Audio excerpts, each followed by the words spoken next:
obunachilarim, salomatmisizlar? Bugun bir narsani guvohi bo'lib qoldim. Prislar bepul ekan mana. Sifatni qaranglar. Yerni bo'shatish kerak ekan. Yerni bo'shatib beringlar deyapti.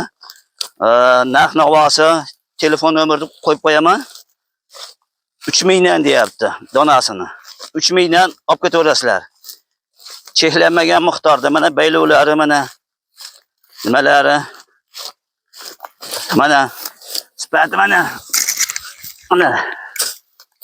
baylash nimalari ham mana shu mana maydon 1 metrlikmi mana hammasini ko'rib turibsizlar.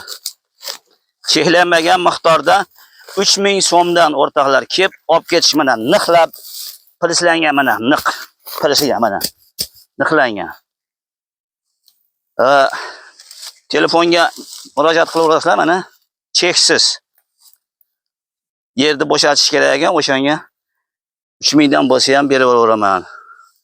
Menga dehqonchilik deyapti. Haqiqatda dehqonga dehqonchilik. Shunaqa gaplar. O'rtoqlar, salomat bo'lasizlar. Shu mana shu pris 3000 bo'lgani uchun shu bitta layk bosib qo'ysalaring, yana ham zo'r bo'ladi. Bir donadan layk bosib qo'ying, o'sha prislarni xo'raganiga bir yil. 2 yildan o'zini nima bo'layapti? 14 mingdan 15 mingdan oyatuvdik mana bepul. Salomat bo'lasizlar, salomat bo'lishga majbursizlar. Iloji bo'lsa layk bosib qo'yinglar. Xayr.